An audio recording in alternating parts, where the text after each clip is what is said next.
Welcome to episode 97 of FBI Retired Case File Review with Jerry Williams.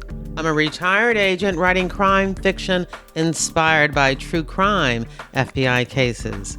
In this episode, we are back again with retired agents Bob Clifford and Kevin Foust as they review their international terrorism investigation of the hijacking of Egypt Air Flight 648. In part 2, they recount their efforts to bring the only surviving hijacker, Omar Mohammed Ali Rezaq, back to the U.S. to stand trial. The hijacking occurred in November of 1985 when, during an international trip from Athens, Greece to Cairo, Egypt, the plane was hijacked in Malta by members of the terrorist organization Abu Nidal. 61 of the 95 passengers and crew died, as did 2 of the hijackers, making this hijacking one of the deadliest such incidents in history. Now, I know part 1 ended on a cliffhanger, so I won't take too much of your time on this very short intro. First of all, I want to let you know that I will be on podcasting vacation, so there will be no episode between Christmas and New Year's. On January 4th, I will be posting a special interview that I did on the Gangland Wire podcast that I thought you would enjoy. And then on Thursday, January 11th, I'll be back with brand new episodes for my 3rd year of producing and hosting FBI Retired Case File Review with Jerry Williams. I have got some absolutely fascinating case reviews on the schedule. But that doesn't mean that I don't need your help. I am always looking for cases to review. So if you know of any retired agents, or if you're a retired agent, please contact me at jerrywilliamsauthor@gmail.com. Let me tell you, it takes a village to produce a weekly podcast, and some of the best case reviews I've featured in the last 2 years have been suggested to me by listeners. So thank you. Keep up the good work. If you're taking some time off, especially if you're going on a long road trip, I hope you go back and listen to some of the past episodes. Remember, if you go to my website, jerrywilliams.com, you will find category listings for all the episodes. So if you're looking for violent crime, organized crime, espionage, cybercrime, white-collar crime, those are all listed in categories, and you can go directly to the topics that you want to know more about. And while you're on my website, please don't forget to sign up to be a member of my reader team, where once a month I send out a digest and I keep you up to date on the FBI in books, TV, and movies.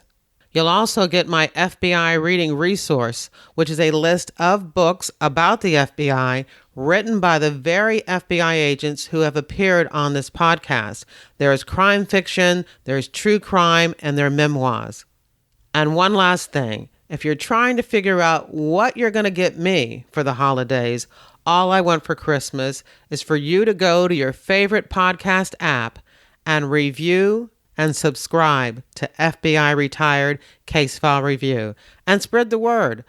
The FBI reputation has taken a couple of hits, and I want to make sure everyone out there gets to hear the positive stories about the great work of FBI agents. Now here's the show. Oops, wait a minute. Let me catch you up to where we were at the end of part 1. As you recall, Bob Clifford and Kevin Foust had an arrest warrant for Omar Rezaq, but it was not official until Rezaq found himself in the United States. Omar Rezaq, the surviving hijacker, was given a 20-year jail sentence in Malta, but without any warning, he was released after only 7 years. They have been able to convince Ghana to hold Rezaq when he disembarks from the plane to change flights. So he's being held in Ghana. Bob is in Ghana negotiating, and Kevin is in Cairo. Their whole purpose now is to talk one of those countries and releasing Rezaq to them so that he can find himself in the United States. They can execute their arrest warrant and hold him to stand trial. That's where we are now. Here's the show. We start preparing for what we hope will be another opportunity. Rezaq's itinerary takes him to Ghana, Lagos, Nigeria, Addis Ababa, Ethiopia, and when he got to the Sudan, we knew that he would disappear. And Jerry, I'm still in Cairo at this point, and I am just beside myself because on this squad, this is what we all lived for. This is what we all worked for. I wanted to be on that team. So I'm talking to Bob, and I'm saying, Bob, I can get a flight. I can meet you. I can be there. I can help. And Bob, in his absolutely wisest and most correct way, told me it's more important for you to stay in Cairo and finish that work. But I will tell you that was I was just beside myself. I wanted to be with Bob and his team so badly, but unfortunately it didn't work out at that time. As things worked out, I returned to the United States. Kevin then returned to the United States. And then, Jerry, as all FBI agents do, we start thinking, what can we do? How can we will this to happen? What can we do to ensure that somehow we get custody of Rezaq? And probably more importantly, we need to have a case that is unequivocally airtight, unequivocally appropriate and proper, because this will be the first time that this statute will be tried in the United States. And as I mentioned earlier, there are a lot of dynamics, a lot of areas that could be subject to interpretation. So Kevin and I had to ensure that every single aspect of this case, evidence, testimony, everything was documented and was in a disciplined manner, executed properly. So sure. Ghana is not ready to turn him over to you, but they still have him in custody. That is correct. What were they using to be able to hold him? We don't know what their reasoning was. Actually, we did, Bob, if you recall. There was one Ghanaian citizen on board that aircraft that was killed in the rescue attempt. At the time, the dictator, Jerry Rawlings, might have been trying to determine, you're right now, Kevin, if they could mount, I guess, an effective prosecution of Rezaq in Ghana, if it would suit their political and operational goals. And this is probably in line with the reasoning why they kept asking, and we kept acceding to demands for equipment, for training, for different types of both economic and political advantages, in the hopes that Rezaq would be turned over to us, and they just kept stringing it out. So we went back and we started preparing for what would probably be the last shot, the last opportunity we would have if and when Rezaq was released by Ghana. Jerry, you asked an earlier question. How would I identify him? What he was traveling under assumed name? Well, one must realize that really no Americans had seen Rezaq face to face in several years. We did not know what he looked like. We did have a set of fingerprints that were taken when he was arrested in Malta in 1985, but that's it. And so Kevin and I were tasked with, how can we make a positive identification? Do we even know that this is Rezaq? We knew, of course, with these fingerprints, if and when we got a hold of Rezaq, we'd only have a matter of a very short time to identify him. So we knew by self-admission. We knew, as Kevin mentioned, that he'd been shot. We knew that he had a scar in his chest and an exit wound in his back. We did have a photograph from 1986, and we had a set of fingerprints. But to be 100% sure, to be sure that we were not being set up, that we were not getting the wrong guy, we had to have an issue of 100% certainty, which is fingerprints. This is still a very, very highly classified operation, if you can imagine. And so every night I would study Rezaq's fingerprints. I had that old card, and I studied them. I got recertified in fingerprints by the FBI. Every night I'd take them home and I would study. I would memorize the deltas, the whorls, the ridges, knowing that I may come into a situation where I just have a matter of minutes to identify this guy. Sometimes when I talk to younger agents, I say, in this era of ground-penetrating radars and sophisticated computers and communications intercepts, it may come down to an FBI agent, a set of fingerprints, and somebody sitting across from you. And you got to make the call. And in this call, right or wrong, may have ramifications you never imagined. I say this as the case develops. It's interesting. And so we prepare. And then on July the 12th, 1993, Ghana communicates to the United States, the State Department, we're going to release Rezaq. We're going to let him continue on his scheduled itinerary. If you want him, you have 48 hours to mount an operation. That's it. And so, Kevin and I kick it into high gear. We assemble our team. We assemble our aircraft, and we immediately depart, knowing that Rezaq is going to be getting on an aircraft within hours. And we are going to try, we must intercept him in Nigeria. Otherwise, if he gets through Nigeria, then he will get on, continue his flight to Addis Ababa, and then into Sudan. So this is our one chance, and we're working against the clock. We immediately get prepared to deploy. But Lagos, Nigeria is a sovereign country. Will Nigeria allow us to go into their country and take Rezaq into custody? Earlier in 1993, the dictator of Nigeria, General Babangida, he was under a lot of criticism by the citizens because he was a firm but very harsh dictator, and he was under a lot of criticism. So General Babangida said, I'm going to call an election. And so he did. He calls for an election. His opponent wins. Oh. Surprisingly, his opponent wins the election. And so General Babangida has his opponent thrown into prison.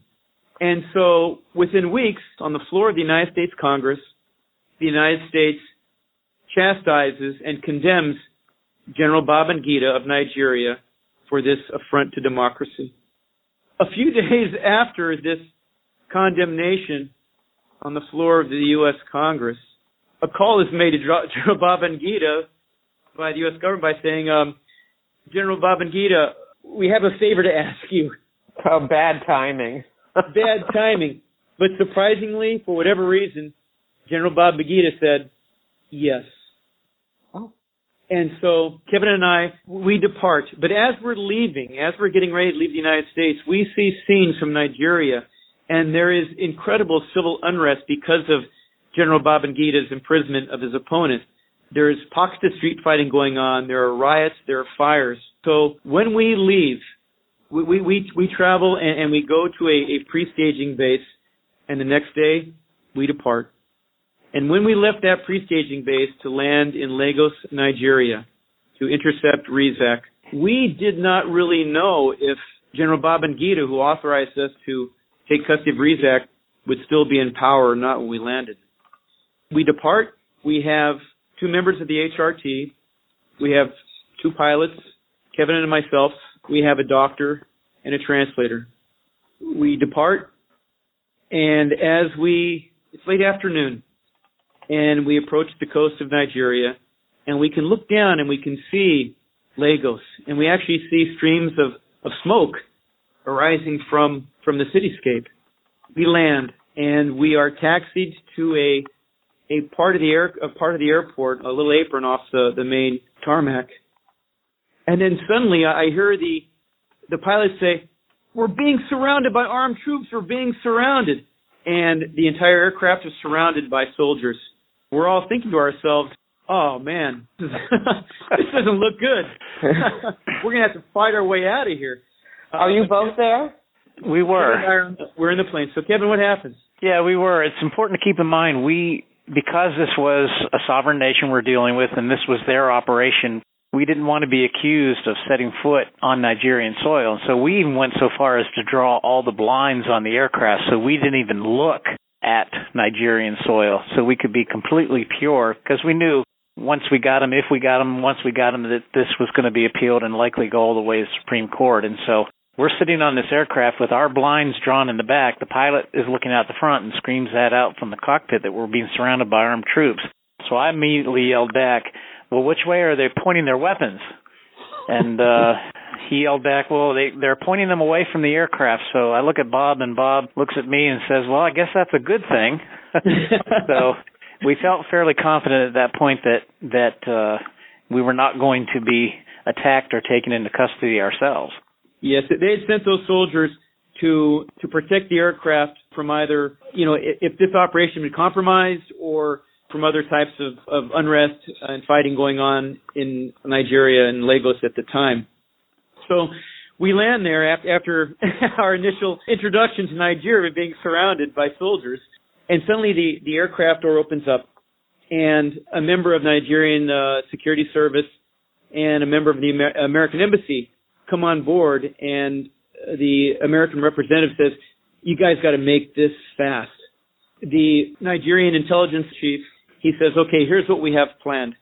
And essentially, when Rezaq is inbound to Nigeria to arrive in just a couple of hours, when the aircraft that Rezaq is in arrives from Ghana and lands in Nigeria, as he walks off the aircraft, he will be, as he's walking across the tarmac to get into the follow-on aircraft to continue his journey, he will be escorted by two Nigerian security service officials, brought to our aircraft, and then turned over to us to make sure that we have, I think your listeners might be surprised that not all handcuffs are compatible. And so I give him a set of my handcuffs to make sure that if and when he comes onto our aircraft, we can unlock those handcuffs. So I give him my handcuffs, and they depart the aircraft, and then we wait. As Kevin said, we do not want to step off that aircraft because Nigeria at this time wants this to be a covert operation. They do not want to have any type of involvement in what could be viewed as a kidnapping. And so we wait, and then suddenly we know that Rezaq's aircraft has arrived. And suddenly I hear from the front of the aircraft of one of the HRT agents I posted at the front. He says, here they come! And suddenly thrust into our aircraft, a bearded man. He is handcuffed in the back, and the HRT agent brings him back to me. At this time, the door to the aircraft is shut, and we start taxiing down the runway because we've got to get out of there. And so I asked him, we are agents of the Federal Bureau of Investigation, the FBI. We're taking you to the United States. What is your name? And this is being translated simultaneously into Arabic. He said, Omar Mohammed. And the translator said something in Arabic, which I learned later was, is there another name, something more? And he said, Rezaq. Wow. And so I said, you will be treated humanely and professionally. No harm will come to you. Follow my instructions. You'll be given new clothing. At this point, the HRT agents uncuffed Rezaq, and we looked at, and the doctor was there to examine him. The reason being, we needed to ensure that there was no claim that we had harmed Rezaq or forced any kind of confession from him or words. So Rezaq is given new clothing, and we see we have this old photograph, and we look at his face, and the face is very, very similar. We see the bullet wound in his chest and the exit wound in his back. We have his self-admission. But again, the only thing we can ensure that this is Omar Mohammed Ali Rezaq are his fingerprints. And so as he's being examined by the doctor, as the aircraft is starting to taxi down the runway, I look at the prints, and I had memorized them. And really, within a matter of seconds, I realized because I took his prints, first his left hand, then his right hand, and I matched them against a set of old prints I had from 1986, and I said, it's a match, go! And the aircraft accelerates and takes off into the sky with Rezaq aboard. I feel like clapping.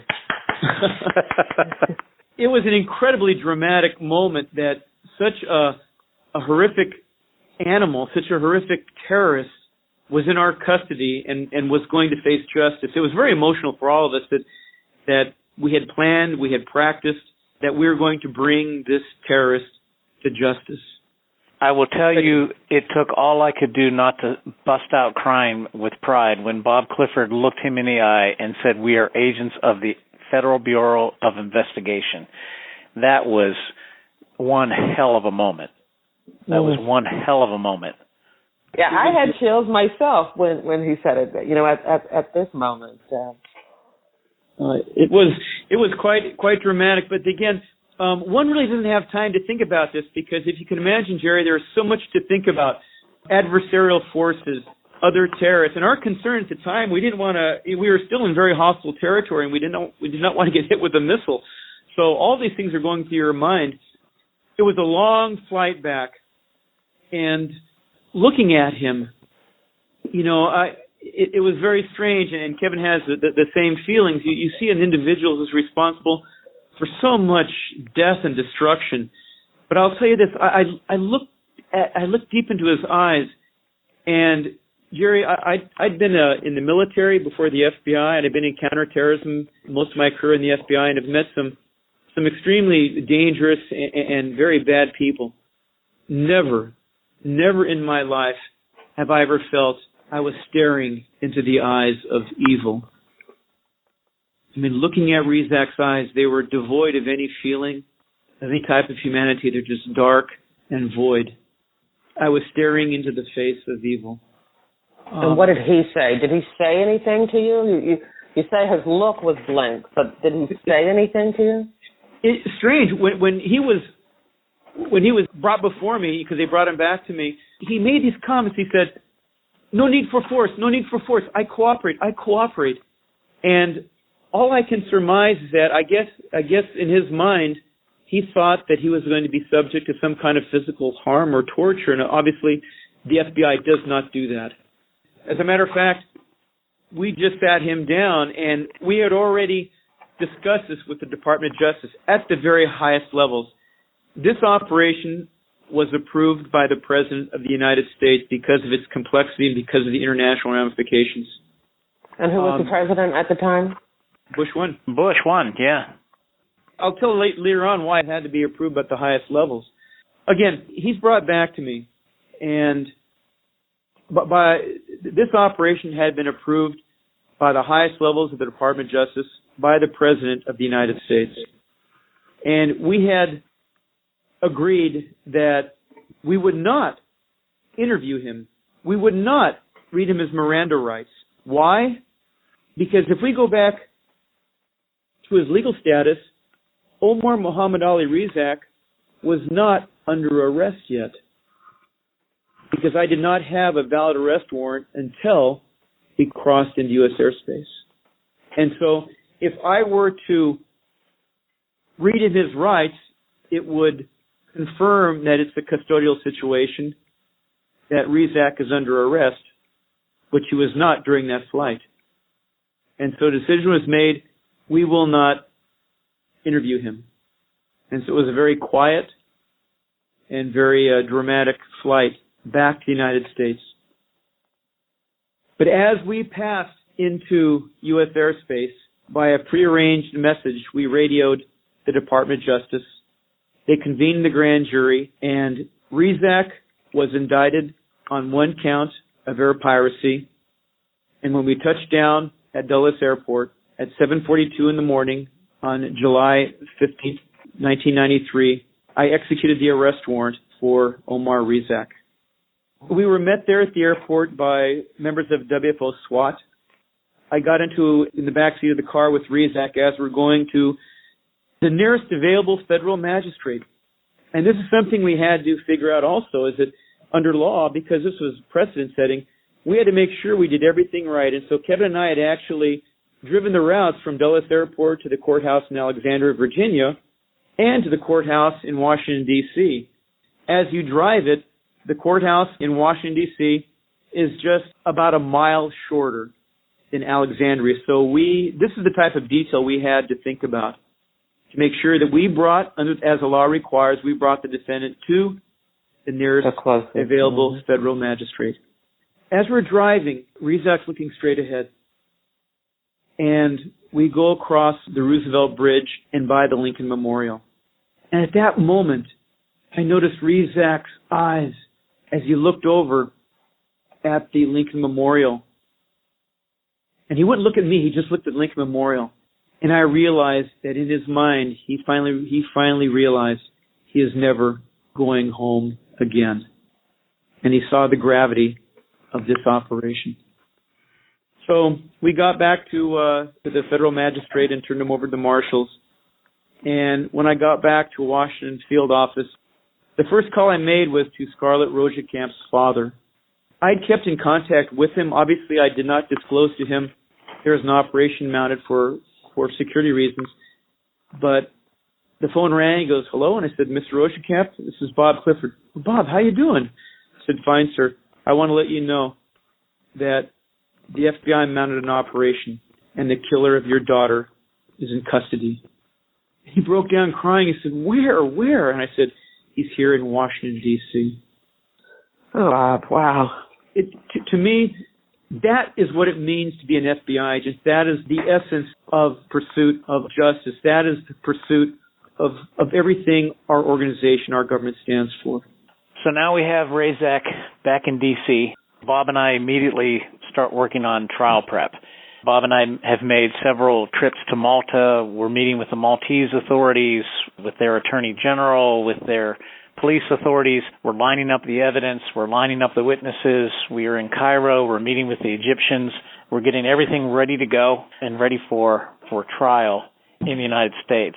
We had a lot of hurdles we had to overcome. We had to closely examine all of their chain of custody processes to make sure that, there would be no opportunity for the defense to issue motions to throw certain critical pieces of evidence out because of chain of custody issues. So Bob and I were really, really careful to make sure that all the paperwork was in the proper order. So we come down to trial in 1996. He's finally brought up on charges. Prior to getting to trial, the defense made obviously several motions to dismiss. One of the motions they made was that Bob and I kidnapped him and brought him to the country illegally. That went all the way to the Supreme Court, and the Supreme Court struck it down. And again, they went back to the Kerr-Frisbee doctrine that Bob spoke about earlier and said this operation did not shock the consciousness of the court, and so therefore it stands. So we were good. We were good on that count. One of the other things that the defense did that kind of surprised us a little bit was they asked for a live lineup. And so we arranged for three of our witnesses. They were three victims, one being Patrick Baker. One was Tony Lyons, who was an Australian businessman who was on that flight and survived. And then the third one was Jackie Flug. Now, Jackie, having been shot in the head, had several challenges in her life. She's written a book about this case. It's called Miles to Go Before I Sleep, and it's an excellent read, not only on the case, but on her recovery and what she's had to overcome. But she has not seen Rezaq without a mask on for 10 years at this point, and she suffers some extreme challenges with her vision because of the wound to her head. We didn't object, so we put together a live lineup. Believe it or not, the rest of the people in the lineup were all FBI agents, all friends of Bob and I. And as a matter of fact, the judge, when he had some motion hearings and he looked at the picture of our live lineup, he complimented on us and said, this lineup is almost too good. These other people almost look too much like your defendant. But be that as it may, we put together a live lineup. We had it. Did he still have the beard? Did everybody have a beard, or? No, what we did was we went back and we looked at those photographs from the hijacking, and we got a court order to have his hair cut and to be shaved to look very similar to what he would have looked like during the hijacking in 1985. And so all of the agents in the lineup with him were clean shaven and also had their hair cut in a similar style.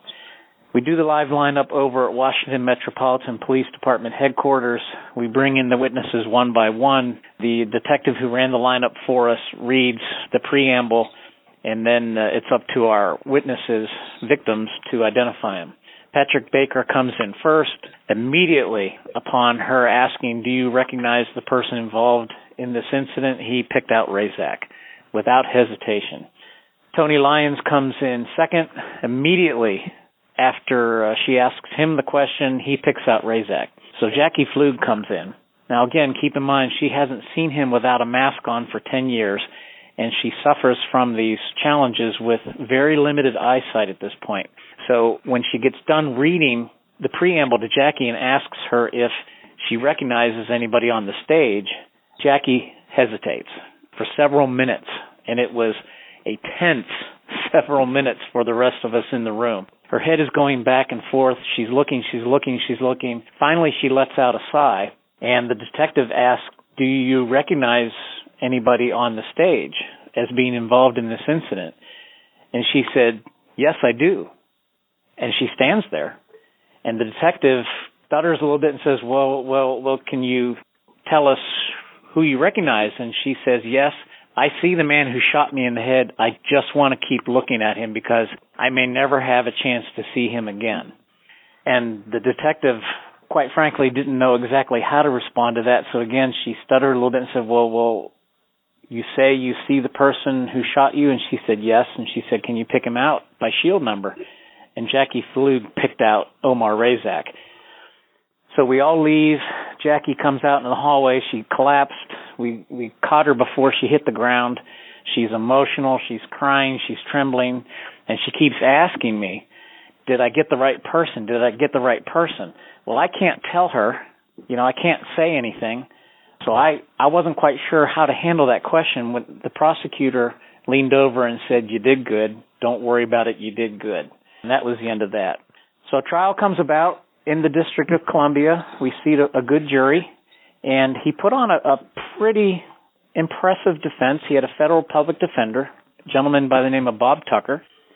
He put on a pretty good defense, and his defense was he suffered from PTSD.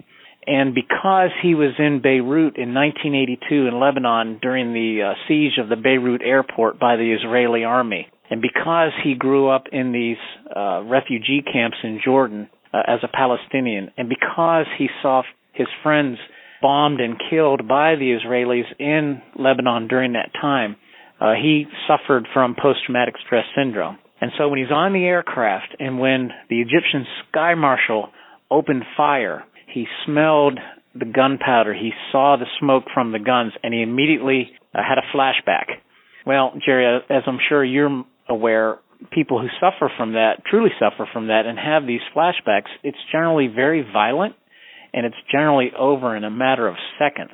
So for Rezaq to suggest that this entire thing was because of a flashback would have set the world record for a PTSD flashback because it lasted about 24 more hours. But be that as it may, it was a good defense. We learn all those things about Rezaq at trial. We learned that he was educated in United Nations-sponsored schools. They actually brought in his brother-in-law from Jordan who testified in his defense. His brother-in-law was a teacher at one of these schools. One of the things that Hani Galal told us that really indicated to Bob and I that we were truly dealing with a monster was the fact that after he shot each one of those people in the head, he would come back into the cockpit and he would start to sing and hum a song. And so this gentleman, his brother-in-law from Jordan, got on the stand and testified about when they would bring the students out around the flagpole in the morning, they would sing inspirational songs for the Palestinian people, anti-Israeli songs, anti-American songs. This is a school that's sponsored by the United Nations, and they would sing these songs. And so we asked him on the stand to give us a sample of one of the songs. So this gentleman singing the song on the stand, and I think that was quite dramatic testimony for them to hear, because Hani had already previously testified that he would sing songs after he would come in the cockpit from shooting people. Tamar Artsy came from Israel. She testified. She did a fantastic job. It's interesting to hear her speak after the trial to say, during the hijacking, he had all the power, but when I was on that stand testifying, I had the power, and I was able to stare at him. She was very angry about what happened to her. She felt her youth and her innocence had been taken from her. This was the first time that she and Nidal had ever traveled outside the borders of Israel. They had just graduated from high school, and this was a trip that their parents had given them as a gift. So her testimony was very dramatic. Jackie Flug got on the stand, did a great job of testifying. Afterwards, we talked to her, and she said, during the hijacking, when he would come out of the cockpit, I would avert my eyes. He would stare at me through that mask, but I would avert my eyes. She said, here at trial, I stared at him, and every time he looked at me, he would avert his eyes. She said, I have the power now. I have the power now. But if anybody gets a chance to read that book, it's an excellent book. Again, it's called Miles to Go Before I Sleep, and it's just an excellent book. I'll put a link to it in the episode show notes so that anybody wants to read it, they can just look at the show notes and get directed to that. That'd be great. So he is found guilty unanimously, obviously, by the jury in D.C. They polled the jurors, and each one of them said yes. He was found guilty for air piracy and sentenced to life in prison here in the United States. Now, again, we learned, obviously, his name is Omar Mohammed Ali Rezaq.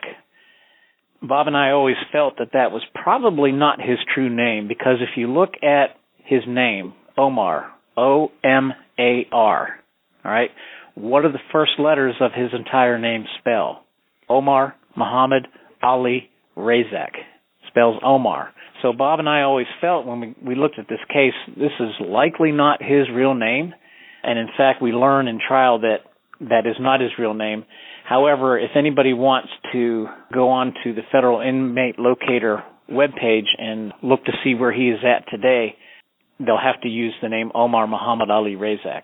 Last time I checked, which was a few weeks ago, he's in the prison in Marion, Illinois, federal prison in Marion, Illinois.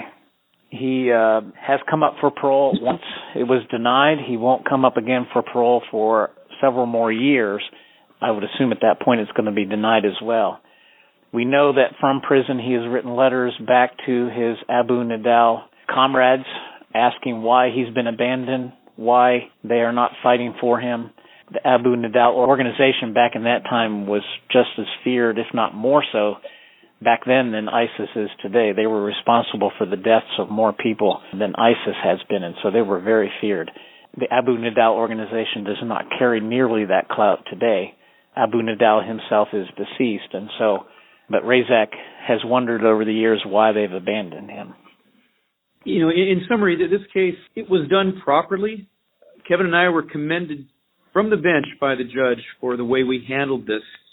But our reasoning was that we had to make this right, because if Rezaq was to be acquitted, where would he go?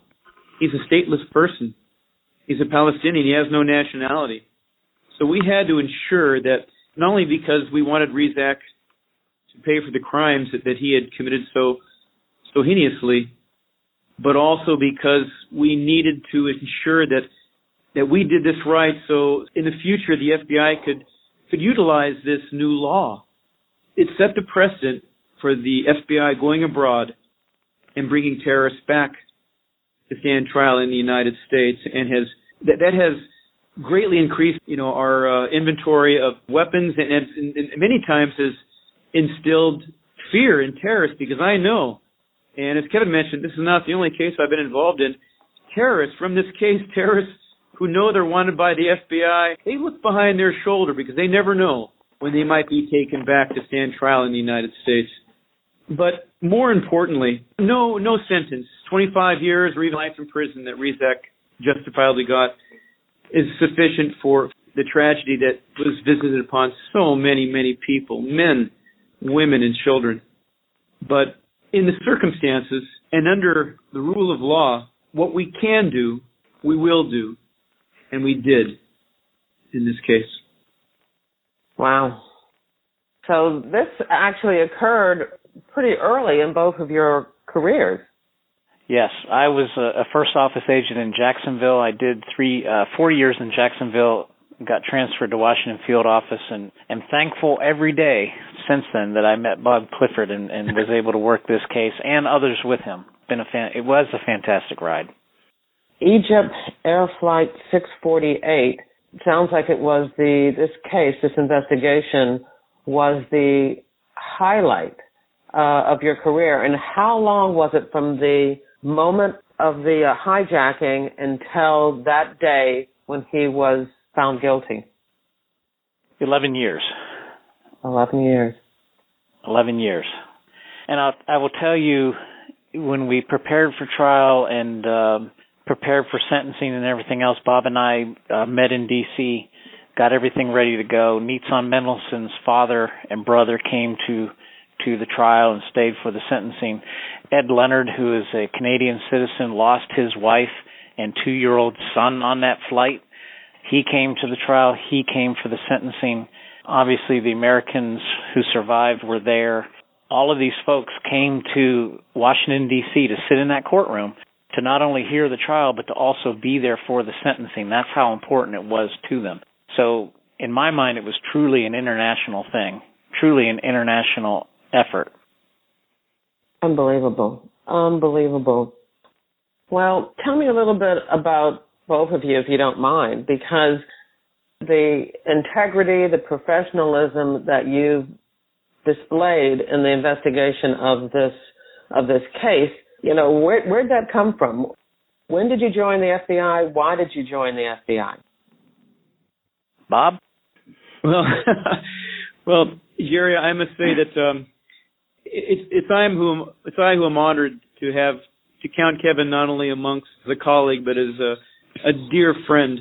We talk a lot about the Bureau family, and you know the Bureau doesn't work partners, but this is the case that it's so horrific by its nature that you have to be a good FBI agent, you have to maintain your perspective and your objectivity. And so after 1, 2, 3 days of pouring through photographs and documents and seeing the nature of this case, Kevin and I, every day we'd run the monuments in Washington, and we would talk about our families, our faiths, sports, anything that was unrelated to this case.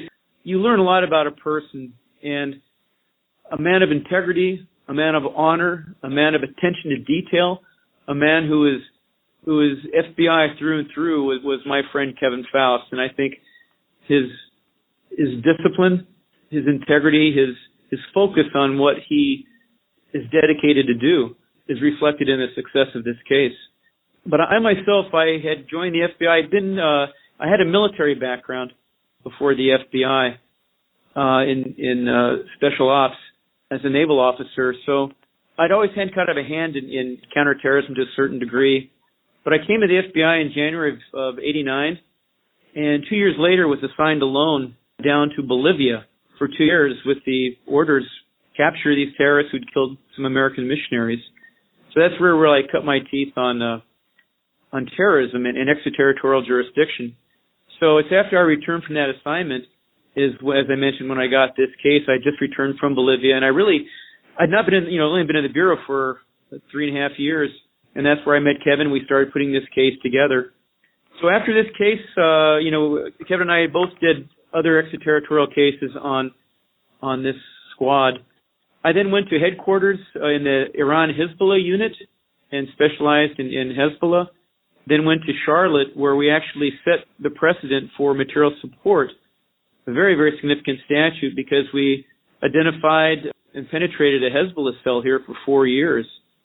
And we were able to trace the money from North Carolina to Hezbollah in Lebanon. And from there I went to Ligat Athens, where, as Kevin said, I was able to assist the Greeks in taking down the November 17 terrorist organization before the Olympic Games.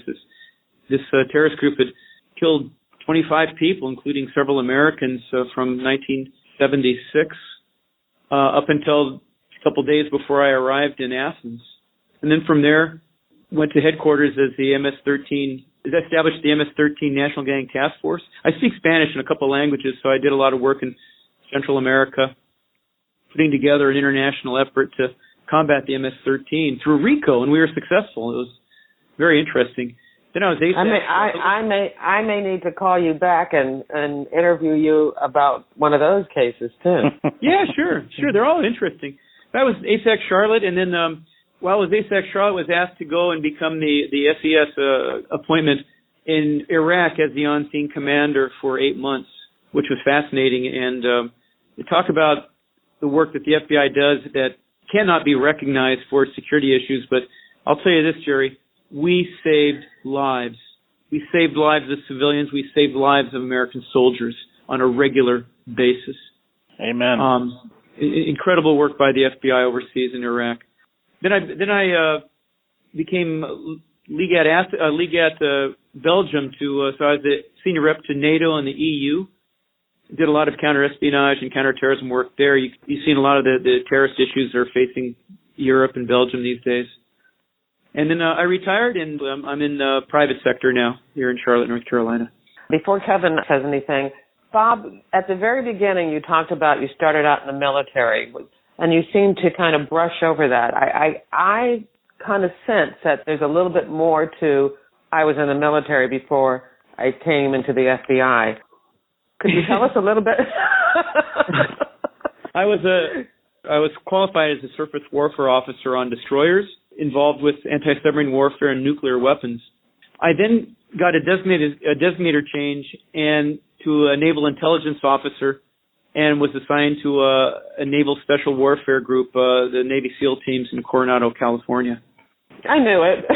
The fact that you brushed over that made me assume that there was a little bit more to it than that. So, absolutely, thank you for your service. That's just amazing. That's just amazing. You know, one thing I've always been very fortunate.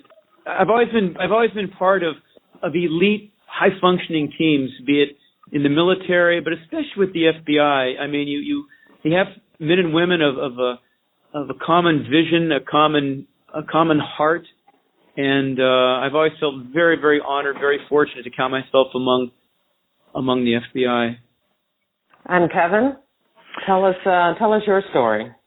Well, when I got out of college, law enforcement was the furthest thing from my mind, and it's a story for another day, but I stumbled into law enforcement because of a freak snowstorm in western Pennsylvania in 1984. I joined a small sheriff's office, Mercer County Sheriff's Office up there in 1984, got recruited by an FBI agent out of the Newcastle, Pennsylvania RA, a gentleman by the name of Vic Rushline, who was one of my mentors. Joined the Bureau, went to Quantico in January of 87, was sent to Jacksonville, Florida, my first office. I worked mainly drug work there, but much like many other small offices around the Bureau, they introduced me to all of the work the FBI did. Got transferred to WFO in 91, was working drug work, and wanted to do something different. So I found the squad that Bob had talked about, and it looked pretty appealing. You know, there were only 12 or 13 of us, and our jurisdiction was literally the world. And so that appealed to me. I was assigned to that squad, worked this case with Bob. Eventually, I became the stationary supervisor of that squad at WFO. I led the team into Tanzania during the East Africa bombings there in 98. I led a team into Yemen in 2000 when the USS Cole was bombed in Yemen, so I led a team there. We eventually successfully helped the Scottish authorities on Pan Am 103. The members of my squad helped with that. I became a unit chief at FBI headquarters of a little unit back then known as the Osama bin Laden unit, and my first day as unit chief was 9/11. And so, wow. Yeah, so that was my introduction. I'd never been to headquarters. I was stationary at WFO, so that was my introduction to headquarters. After a couple of years there, I decided for personal reasons to step down and went back as a street agent, got assigned to the Roanoke, Virginia RA out of the Richmond Division, where I was working all kinds of cases. Eventually, the SSRA in Roanoke retired, and I took his place and raised my hand and was fortunate enough to be picked as the SSRA. So I had all of the counties here in Southwest Virginia. I had the RA in Bristol, Virginia, as well as Lynchburg. I was the FBI team leader here on April 16th, 2007, when 32 students and faculty were murdered here on the campus of Virginia Tech. And I will tell you, I will tell you my experience here on April 16th was one of the main reasons I'm here today as Chief of Police and Director of Security at Virginia Tech. The professionalism I saw from this department, the professionalism I saw from all of federal, state, and local that responded to this university, and quite frankly, the way this community pulled together as a family impressed me greatly. And so when I was ready to retire and move on to my next part of my law enforcement career, my next adventure, if you will, I was fortunate enough to be named Deputy Chief of Police here back in 2011, and I became Chief of Police here in 2014. I loved every day of the Bureau, but I love it here just as much, and this is where I intend to finish my law enforcement career. Both of you have had fascinating careers, and it was just amazing, an honor to have you share your story with us today about the investigation of Egypt Air Flight 648. I always like to give my guest the last word.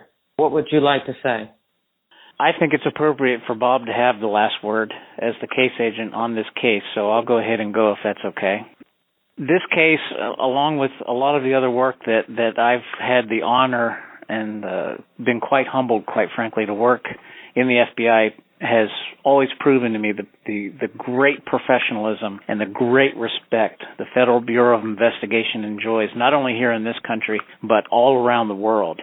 And it's because of the people. It's because of the quality of talent that the FBI has always been able to recruit and still recruits to this day.